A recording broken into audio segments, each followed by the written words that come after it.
ইতিমধ্যে কেন্দ্রীয় সরকারের হিট অ্যান্ড রান নিয়ে সারা দেশে যানবাহন চলাচলদের মধ্যে পরিবহন ধর্মঘট বিক্ষোভ কর্মসূচি শুরু হয়েছে। বুধবার উদয়পুর জামতলা সিপিআইএম বিভাগীয় অফিসের সামনে কেন্দ্রের এই নতুন আইন বাতিলের দাবিতে অনুষ্ঠিত হয় এক গণ অবস্থান। উপস্থিত ছিলেন সিআইটিইউ বিভাগীয় সম্পাদক দিলীপ দত্ত, নিতাই বিশ্বাস, স্বপন মজুমদার সহ বিভিন্ন যানবাহনের চালকরা। বক্তব্য রাখতে গিয়ে দিলীপ দত্ত বলেন, পরিবহন শ্রমিকদের উপর কেন্দ্রীয় সরকার হিট অ্যান্ড রান নাম নিয়ে এক আইন জারি করেছে।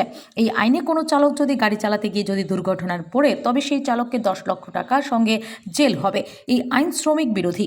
এই আইন কিছুতেই যান চালকরা মেনে নেবে না। এই আইন কেন্দ্রীয় সরকারকে অবিলম্বে বাতিল করার দাবি জানিয়ে অনুষ্ঠিত হয় এই বিক্ষোভ কর্মসূচি। কালো আইন বাতিল না পর্যন্ত সারা দেশে বিভিন্ন শ্রমিক সংগঠন আন্দোলন কর্মসূচির হাতে নিয়ে কর্মসূচি শুরু করেছে। যদি এই কালো আইন বাতিল না করে কেন্দ্রীয় সরকার, তাহলে ত্রিপুরাতেও আন্দোলন শুরু হবে বলে জানান দিলীপ দত্ত।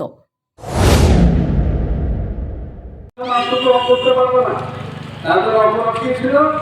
তাদের অপরাধ ছিল যে পার্লামেন্ট চলাকালীন সময়ে বিজেপি দলের এমপিদের সহায়তা দুইটা ছেলে ওইখানে হলুদ রঙের গ্যাস ধোঁয়া এগুলো নিয়ে পার্লামেন্টের ভিতরে ঢুকেছিল এবং একটা সময় তারা এই ধোঁয়াগুলি নিক্ষেপ করে, হলুদ রঙের ধোঁয়া নিক্ষেপ করে একটা ভয়াবহ পরিবার গোটা পার্লামেন্ট শাসনের মধ্যে তৈরি হয়। Bureau report, S Bharat live 24 hours.